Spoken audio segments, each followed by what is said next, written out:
Welcome to meeting number 44 of the House of Commons Standing Committee on Industry, Science and Technology. Today's meeting is taking place in a hybrid format pursuant to the House Order of January 25th, 2021. The proceedings will be made available via the House of Commons website. So you are aware, the webcast will always show the person speaking rather than the entirety of the committee. The first hour will be spent on C253, and then we will move in camera for the second hour to review a report. To ensure an orderly meeting, I'd like to outline a few rules to follow. Members and witnesses may speak in the official language of their choice. Interpretation services are available for this meeting. You have the choice at the bottom of your screen of either floor, English, or French. Please select your preference now. A reminder that all comments by members and witnesses should be addressed through the chair, and when you are not speaking, your microphone should be on mute. If you have a tendency of moving your microphone after you're speaking, please make sure that you put it back in place prior to responding. As is my normal practice, I will hold up a yellow card for when you have 30 seconds left in your intervention, and I will hold up a red card for when your time for questions has expired. Please keep your screen in gallery view so that you can see the cards when I hold them up. Pursuant to the order of reference of Wednesday, May 12, 2021, the committee is meeting to continue its study of Bill C-253, an act to amend the Bankruptcy and Insolvency Act and Companies Creditor Arrangement Act. I'd like to now welcome our witnesses. From CanAge, we have Laura Tamblin-Watts, President and CEO, and Brett Book, Policy Advisor. From Genmo Salaried Pension Organization, Mr. Michael Powell, President, welcome back, and Tom Laurie, Director. De l'Observatoire de la Retraite, nous avons François L'Italien. From the Observatoire de la Retraite, François L'Italien, Coordinator. Mr. Kenneth Eady, Sears Retiree and Court-Appointed Representative of Sears Retiree. Each group will have 5 minutes to present, followed by rounds of questions. With that, we will start with CanAge. You have the floor for 5 minutes. Good morning, and thank you for the opportunity to address you today about the pressing issue of pension reform. My name is Laura Tamblin-Watts, and I'm the CEO of CanAge, Canada's National Seniors Advocacy Organization. We're a pan-Canadian, non-partisan, not-for-profit organization. We work to advance the rights and well-being of Canadians as we age. With me today is Brett Book, Policy Officer, with whom I will be co-presenting. Canadian pensioners need protection from corporate default, particularly during and post-COVID-19. Compared to other jurisdictions, Canada significantly lags in its protection of pensioners. With this bill, government can protect pensioners at exactly zero tax impact to other Canadians. This bill puts the risk back where it belongs, in the hands of corporations. Members of the committee, seniors vote overwhelmingly. 72% of all seniors vote in every election.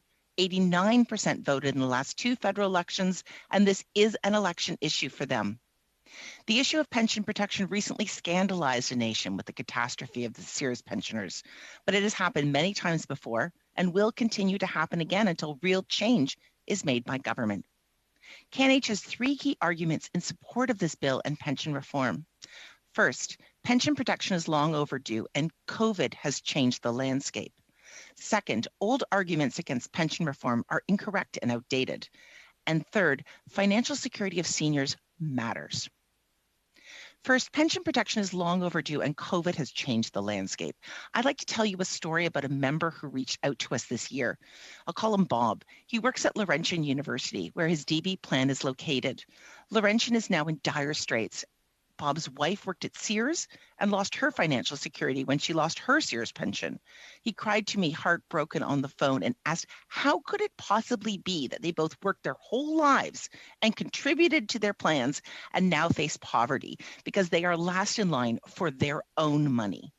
We know that during COVID-19, many seniors have faced hard financial times. With increased costs and low interest rates, with austerity assuredly in sight soon, we also know that more employers are likely to fail. Unless government acts now to protect pensioners' deferred wages, more seniors will be robbed of their hard-earned money and left to a future of financial insecurity. And with the aging population, this is an issue of escalating importance. I will now turn to Mr. Book to continue. Old arguments against pension reform are incorrect and outdated. CanAge is grateful that a small change was made during Budget 2019, which made a difference for a small slice of pensioners. However, the underlying problem remains. Most of the rationale for not fixing the problem is based on three outdated and unsupported arguments. First, adoption of super priority of pensions and pension protections will mean fewer employees will start up defined benefit plans. With respect, that ship has already sailed. Defined benefit plans are not being created. In Ontario, DB plans fell by more than 10% between 2017 and 19, even after the Ontario government lowered funding requirements for solvency from 100 to 85%. The only changes that did happen, well, there were fewer DB plans, not more, and corporations saved billions. Second, corporations with DB pension plans will have a loan rate premiums, which will make them uncompetitive and lead to more insolvencies. If profound pension deficits were such a key concern, corporations, pursuant to good risk management and corporate governance, would never permit these enormous pension deficits to occur on their books. And the third argument, that super priority can have the side effect of making it harder for companies to pull up out of insolvency. This is simply not the case. Companies have the financial ability to fund pension requirements, but instead choose to use their cash for bonuses to corporate executives, dividends, and share buybacks.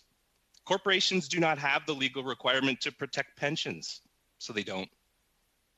Financial security of seniors matters. Seniors who are stripped of their pensions must rely on government benefits, which are not enough to make ends meet. They draw down hard on our already stretched systems, and any additional private savings they might have are in a slump due to flat interest rates.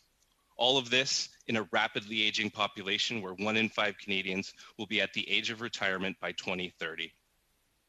CanAge has 5 recommendations in support of this bill and pension reform, which include creating a super priority for defined benefit pensioners in the case of corporate insolvency, creating pension benefit guarantee funds across Canada, requiring pension funds to be fully funded 100%, establishing a retroactive and recurring refundable tax credit equal to what those who have lost have experienced. And finally, create a flexible and modern pension reform system. We respectfully ask the committee to carefully consider our recommendations and review the voices of Canada's seniors, a roadmap to an age-inclusive Canada, which can be found at our website, canage.ca/voices. For detailed recommendations, specifically look under the Section E, Economic Security. We thank the committee for the opportunity to present today. Respectfully submitted. Thank you. Thank you very much. Gentle reminder, when you see the cards, if you can wrap it up. Our next presentation will be by Genmo Salaried Pension Organization. You have 5 minutes. Thank you. Genmo is an organization which advocates on behalf of over 7,000 of GM Canada's salaried retirees, and we thank you for the opportunity to speak to you this morning. Like most people, we thought government regulations protected pensioners. After all, defined benefit pensions are supposed to be guaranteed for life. Then in 2008, 2009, GM Canada came perilously close to bankruptcy. In fact, GM in the US and Nortel both did file for insolvency. A vague potential pension problem became too close to being real for us.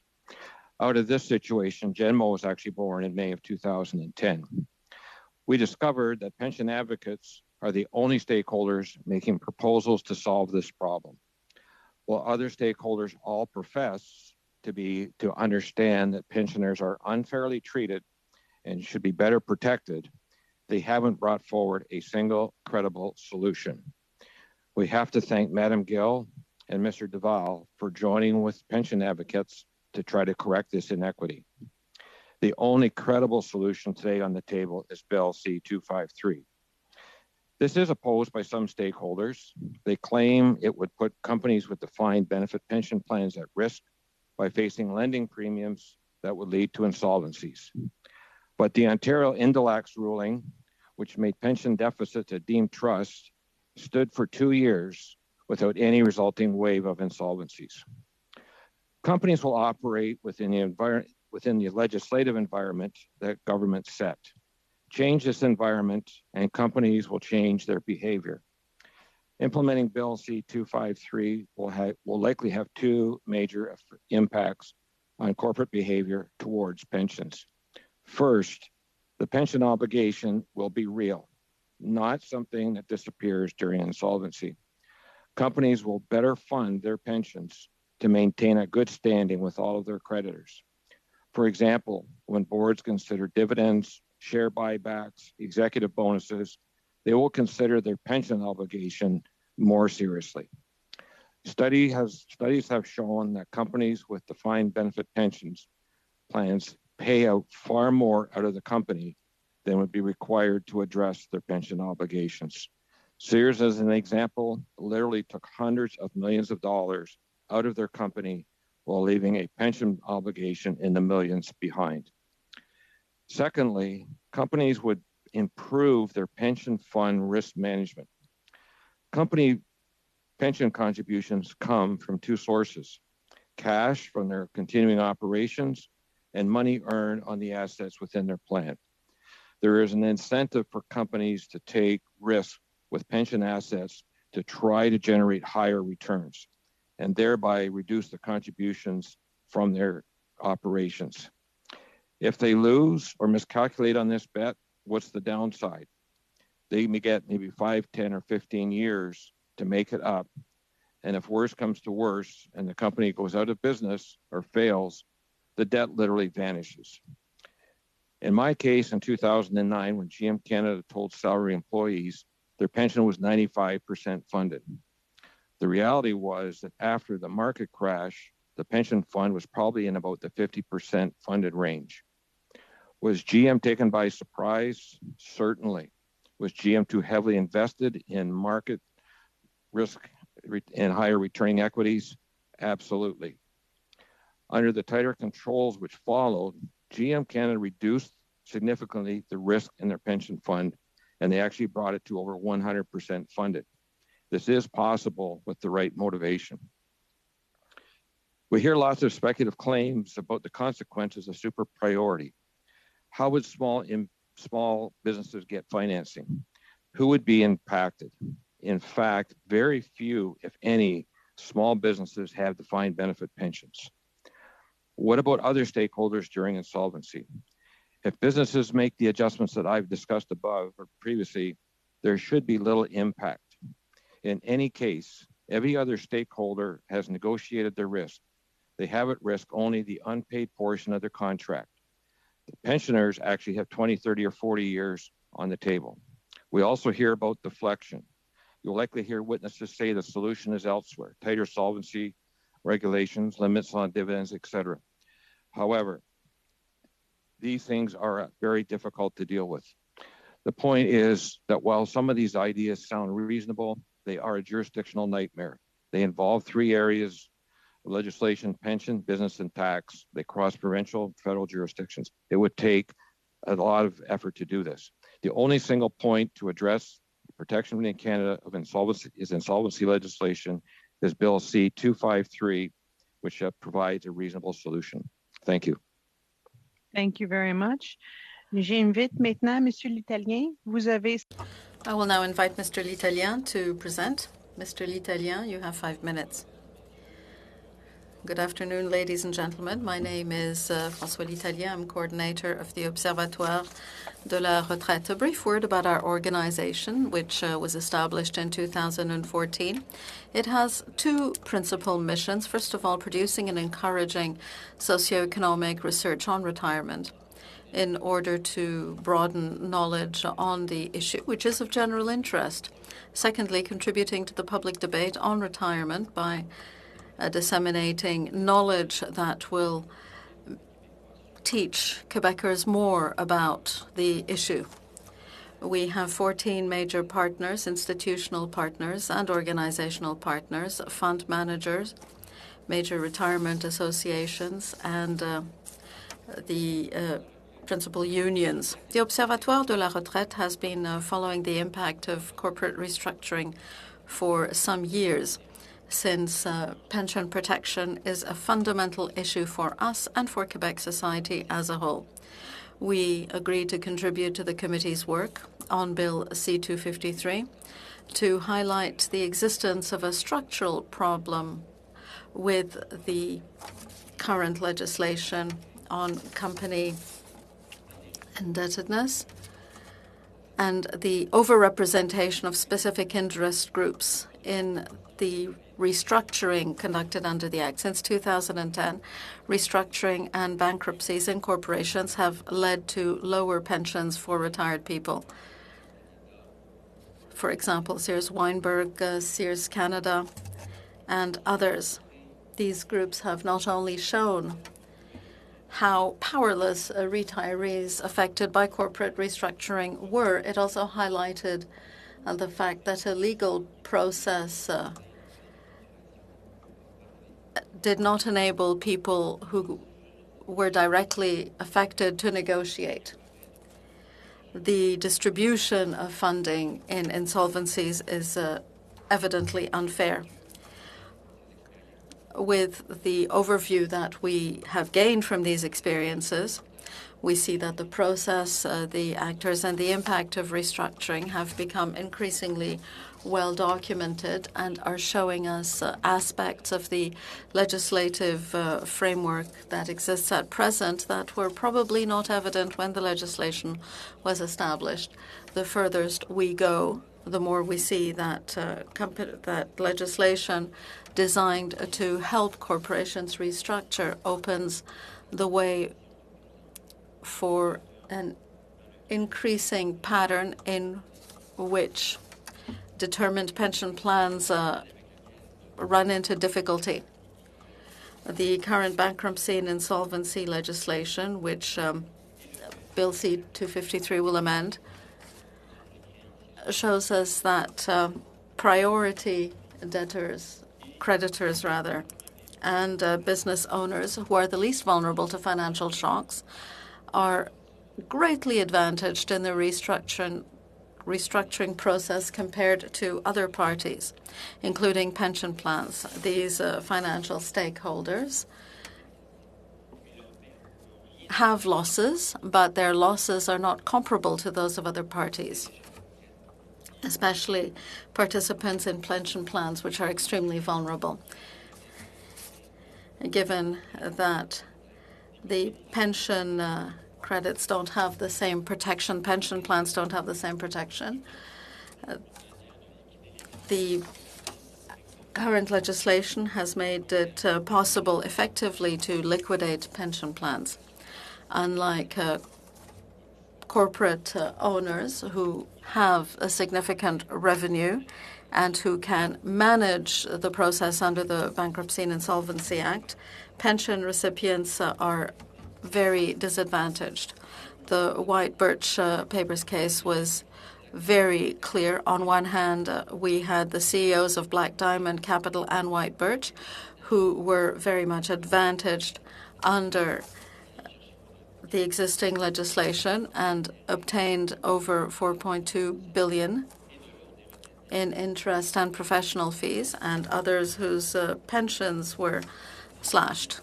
This inequality between major financial organizations and pension plan participants leads not only to very unfair economic consequences, repercussions rather, but leads to a widespread sentiment of economic unfairness.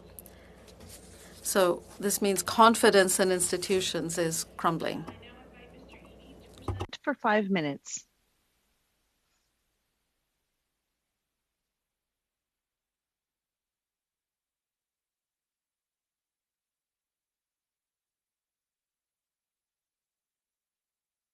Mr. Eady?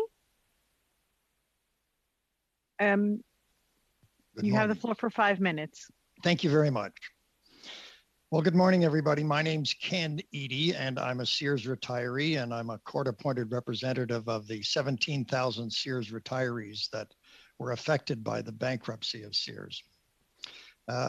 Like most of you, you know the story of Sears.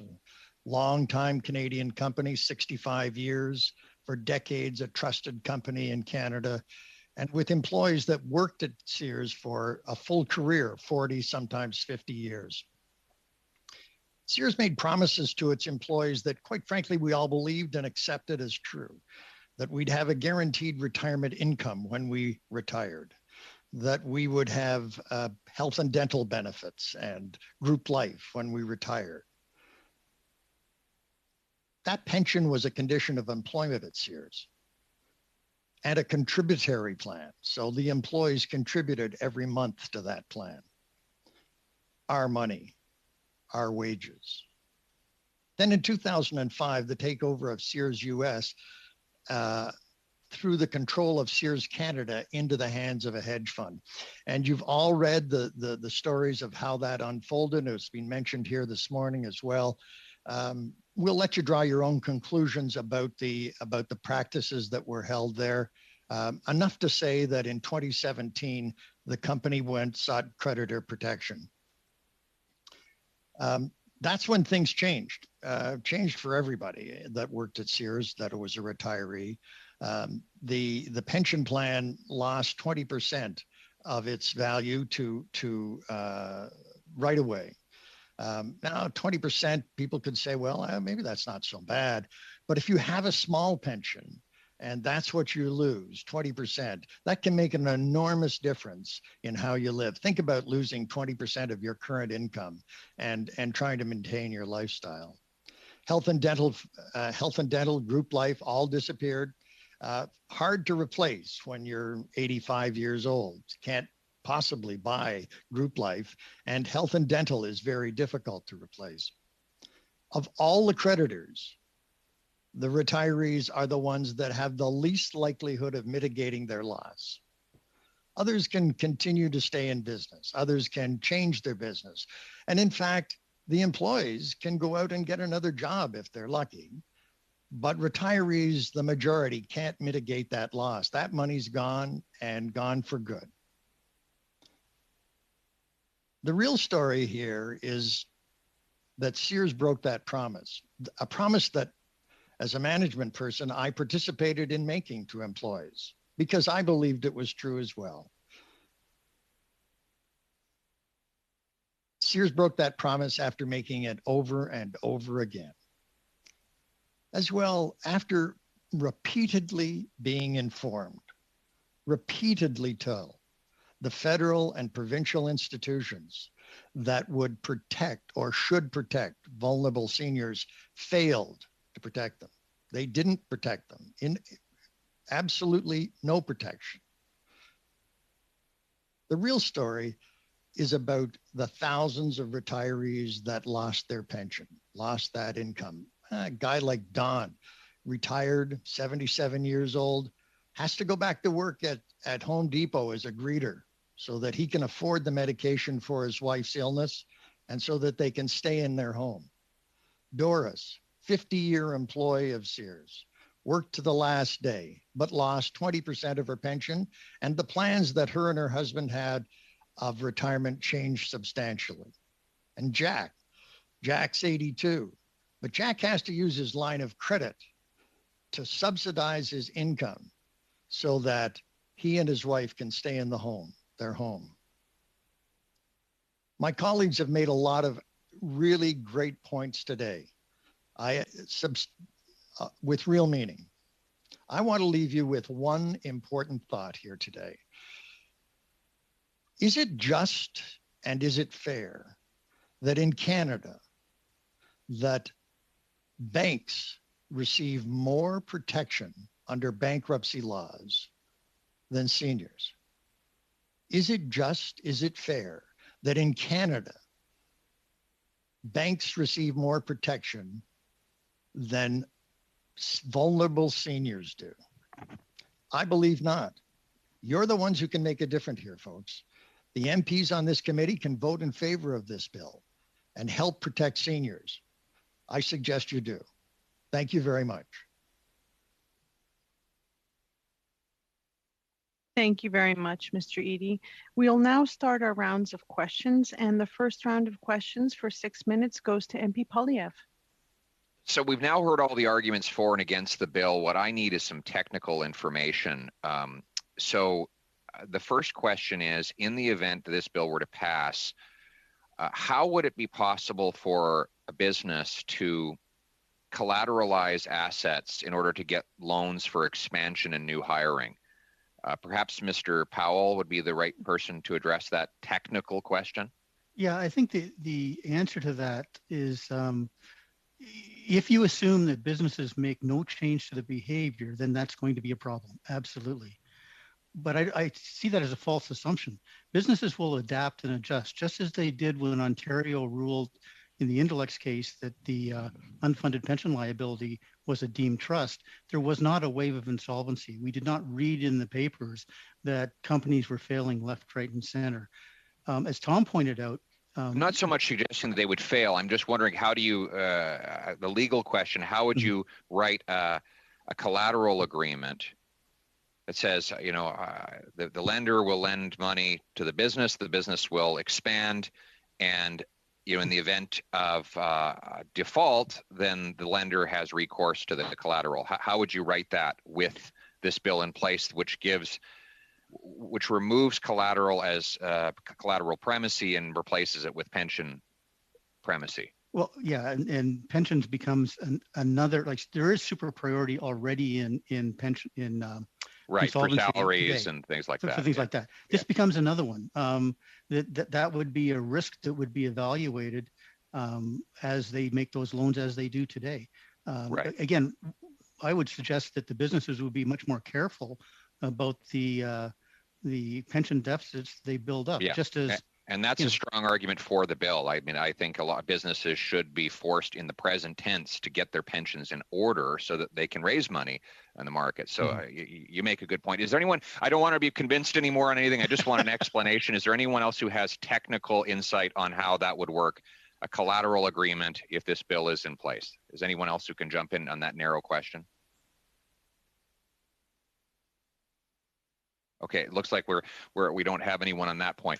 So the next question is, do we need a transition period for the coming into force of this bill? Like, if the bill just dropped like a brick today, it would reorder the priority of creditors in the event of an insolvency or a bankruptcy, and it would do so midstream. So business, creditors that made loans under the existing regime would suddenly have new rules of the game right in the halfway through it.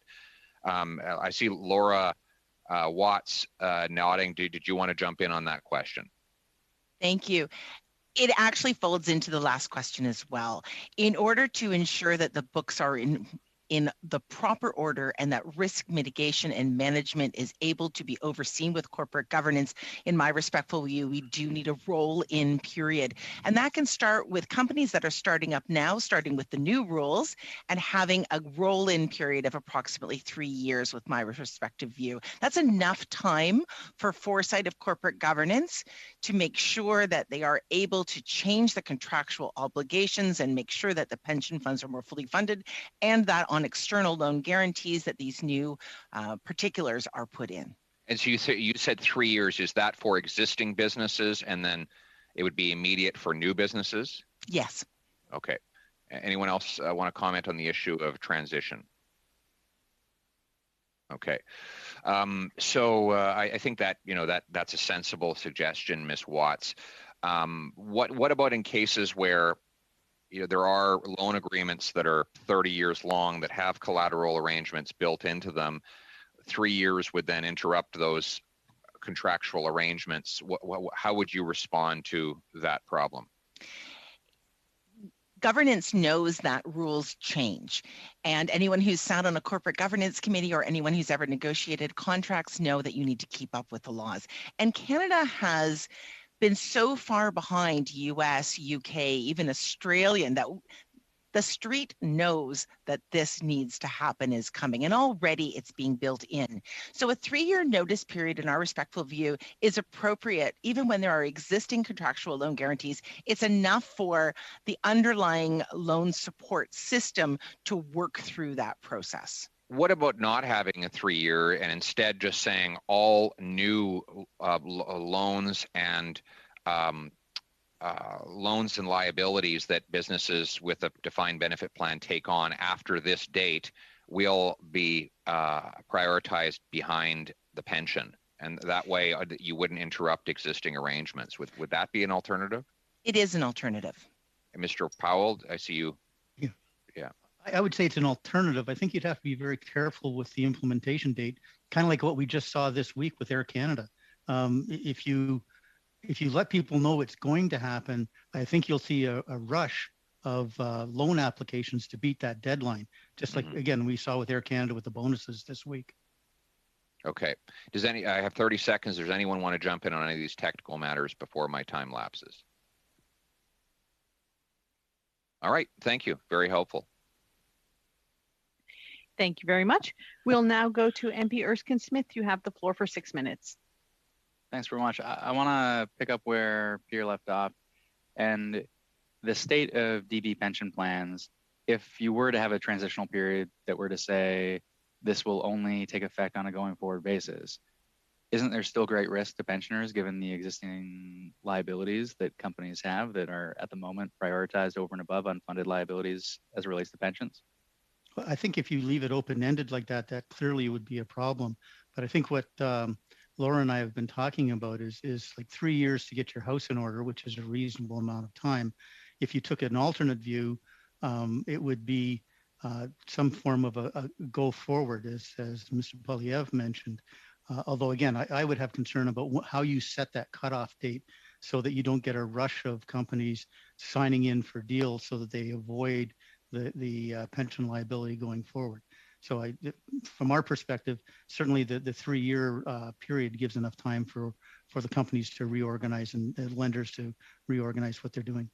I saw a note from CARP and the Canadian Federation of Pensioners that listed a series of different possible solutions. Mm-hmm. One of those solutions was a deemed trust, but they even acknowledged that in the case of a deemed trust for all pension liabilities, that it would impact the DIP lender negatively such that you would see maybe fewer restructurings.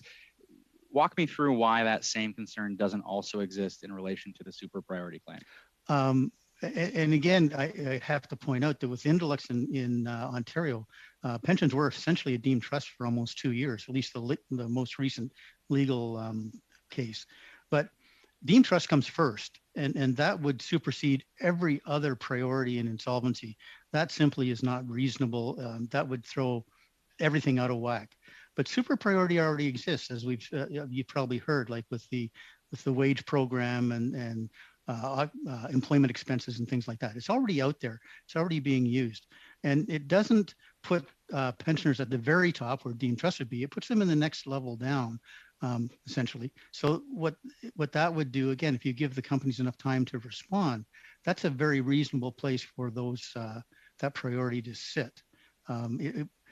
It wouldn't cause the same concern as deemed trust, because deemed trust is clearly the nuclear option. That puts pensions ahead of every other expense, and DIP lenders would never lend if it was deemed trust.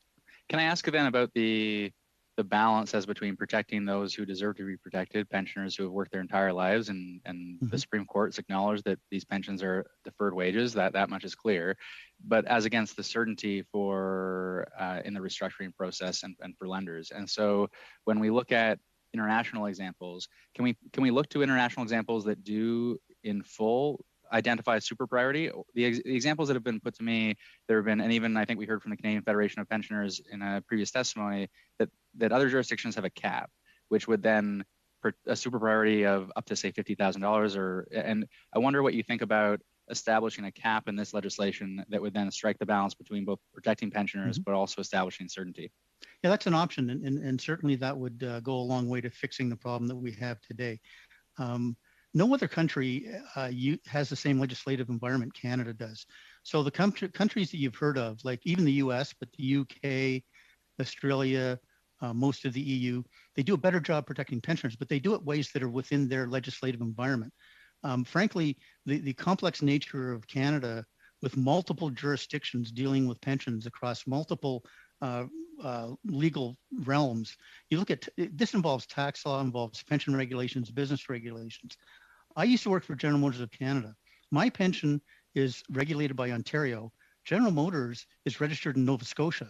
So if you tried to have one of these other solutions, like a UK or even a US solution, you would have to get all these jurisdictions to all agree to uniform changes across things like tax and pension legislation. It would be, I don't know how you would do that. And I've never heard a credible solution to. Well, it's another challenge we face at the federal level with this idea of an insurance pool. Right. And I mean, it's an obvious idea to have, but then you create obviously material risks if the federal government's ponying up money that then provincial governments are walking away from their obligations potentially. Mr. Book, I saw you nodding your head at one point, and I'd be interested in other panelists' views as it relates to, should we leave the legislation as is, or do you think it would be preferable to establish a cap as it relates to the super priority? And starting with Mr. Book.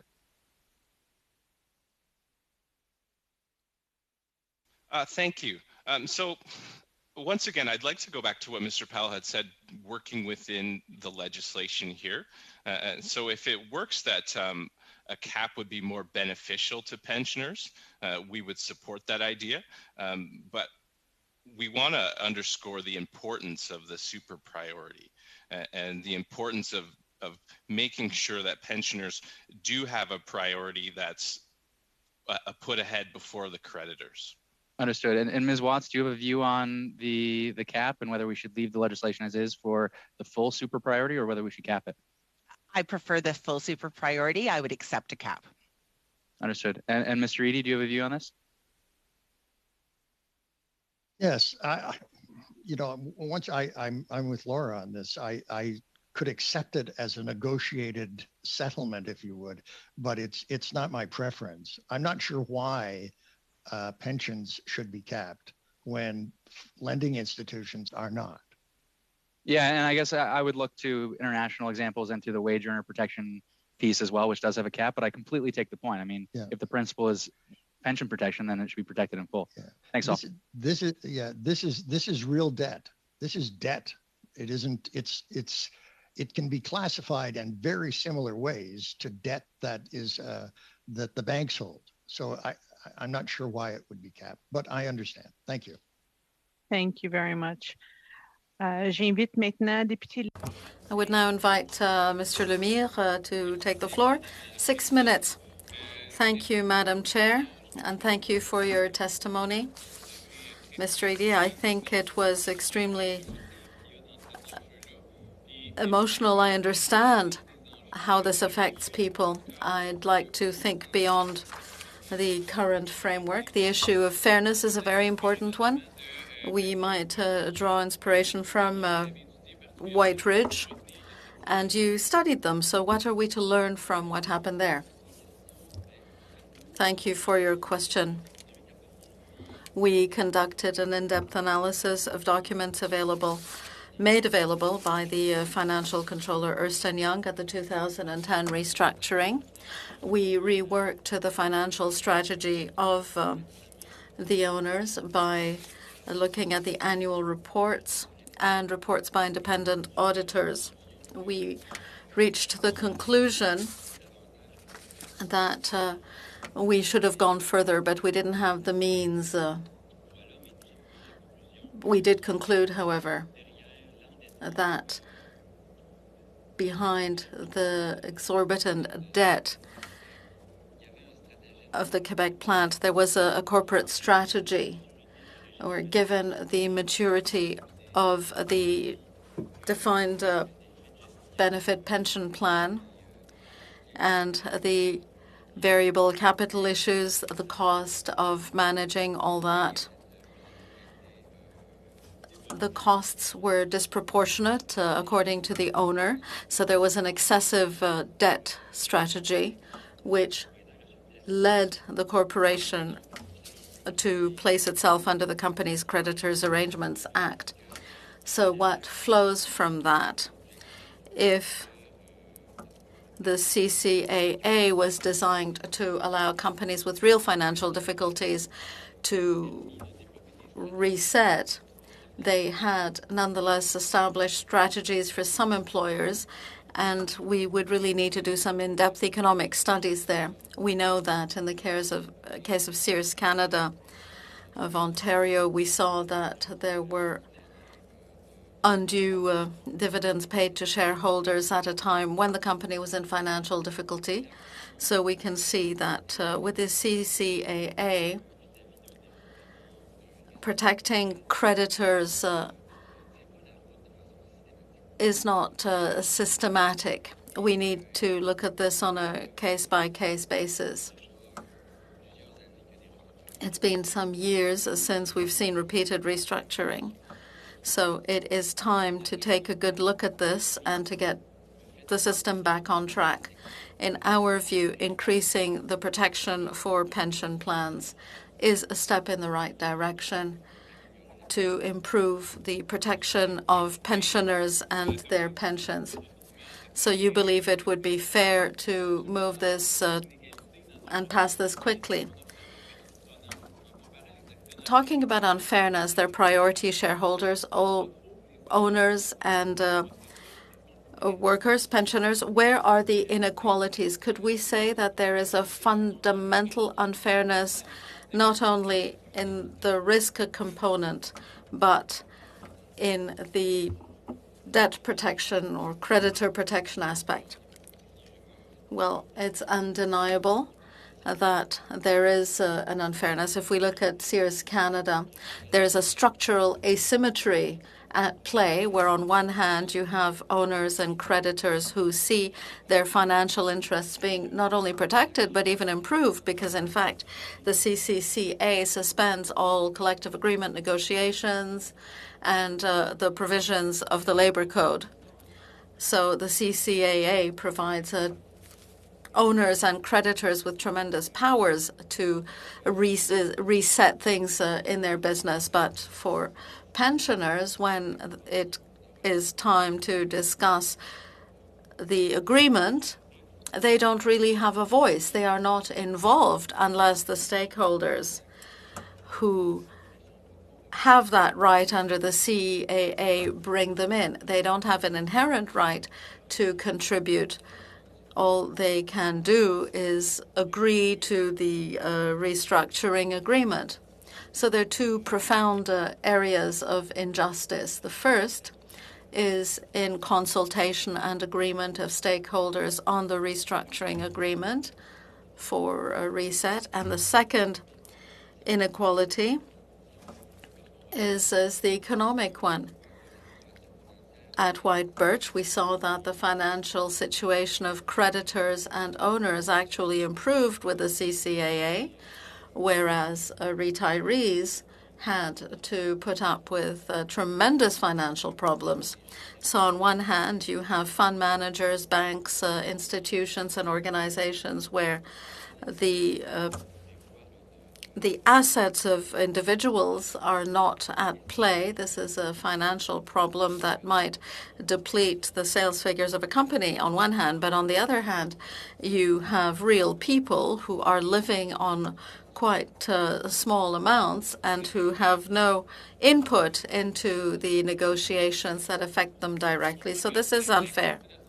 I understand that the absorption capacity of repercussions is much greater in a bank than in individuals.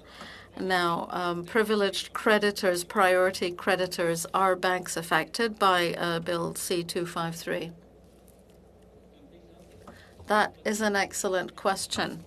No study shows this to be the case. So we would need a study. Making a comment on this, well, it would be as true to say they are and they're not. Thank you. Duval, you have the floor for 6 minutes.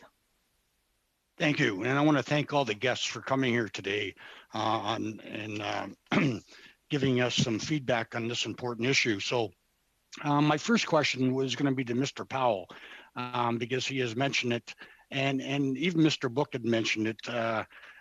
But there's been talk about the committee about delaying when the measures of this bill will kick in. And I've heard approximately been thrown out there a 3-year delay, but would that be for existing people that are already in the procedures? Um, and I'm only asking that question because if we allow a 3-year delay when this bill will be implemented the way it's written, to me, that would be a race of applicants of trying to get there before time. So I just want to hear Mr. Powell's comments on that, please. Yes, thank you, Mr. DeBell. I think when I talk about that, when I look at a 3-year delay or some amount of time, I don't know if 3 years is the correct amount, but there does have to be a reordering of the agreements between the borrowers and the lenders. That has to occur, whatever time that takes. But I wouldn't. I don't like the idea of saying that it only starts to happen after 3 years. It goes into effect now. They have 3 years to make the adjustments so that you don't legally get into the situation of being enforceable for 3 years, but you don't give them 3 years to set new agreements. You get, to enter into long-term agreements that would avoid having to fall under the regime of the law. The regime of the law would be there. You have 3 years to structure yourself to be prepared for it. And I'm not a lawyer that writes legislation, so I don't know how you write that, but that's the meaning that I have. Okay, thank you. And Mr. Eady, I want to thank you for all your hard work you've done representing the Sears retirees. You're an amazing person, and so is the group that you're working with. And I know that you guys have gone through a hard time. Now, putting the unfunded portion of the pension plan up to super priority and ahead of other secured creditors, as Bill C-253 will be doing, would that have helped save the Sears pensioners? Yes. The simple answer is yes. Okay. Then my next question, and there's been some talk of moving up the unfunded part of the pension and of the pecking order, but still leaving them behind the banks. Would that have saved Sears pensioners? I'm not certain. I don't believe so, because there was really only the super creditors and the rest in this case. The employees were part of the super creditors, and the bank. So I don't believe it would have made any meaningful difference to Sears pensioners.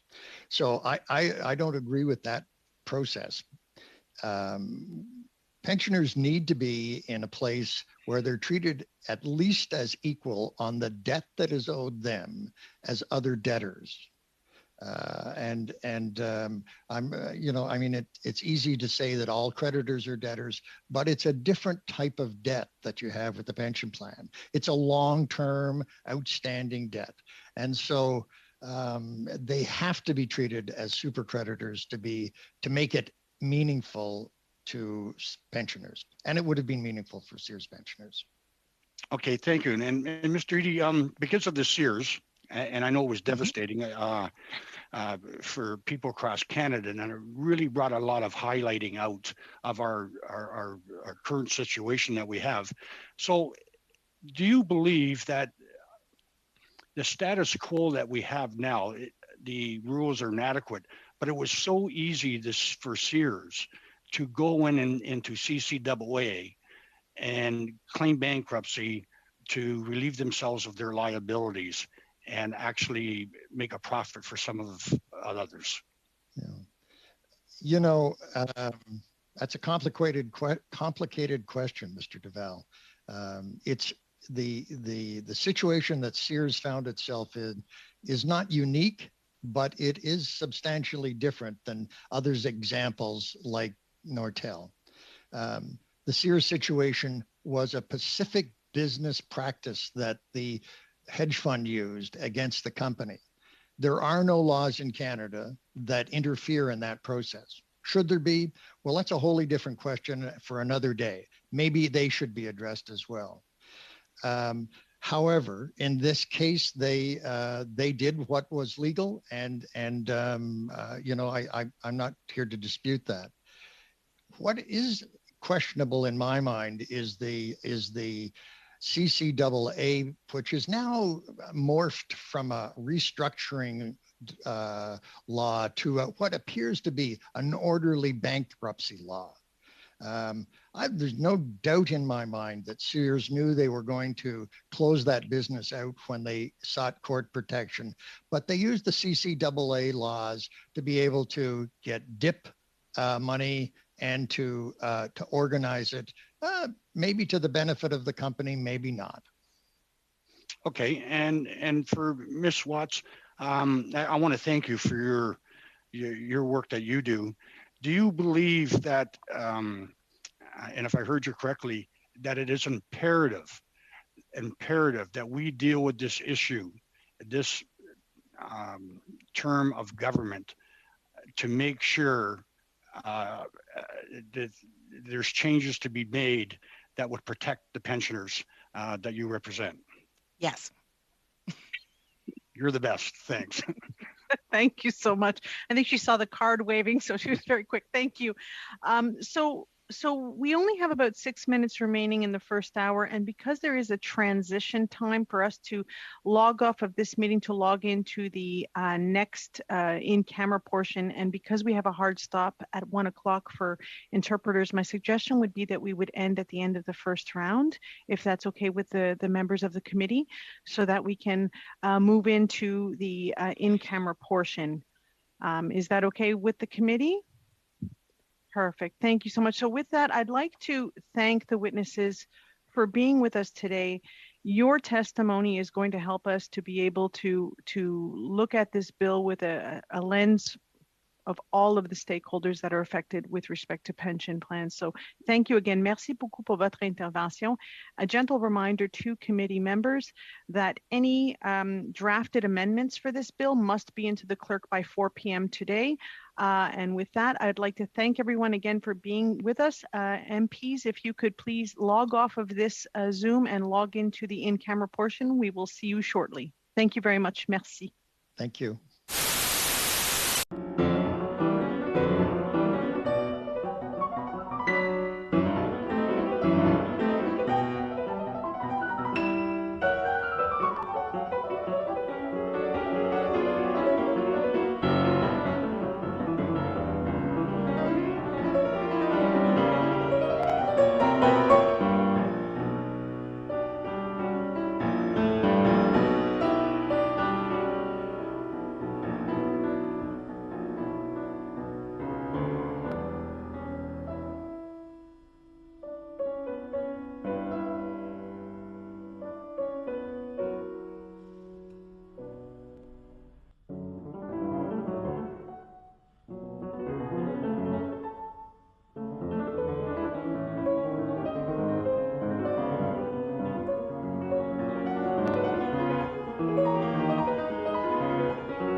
you.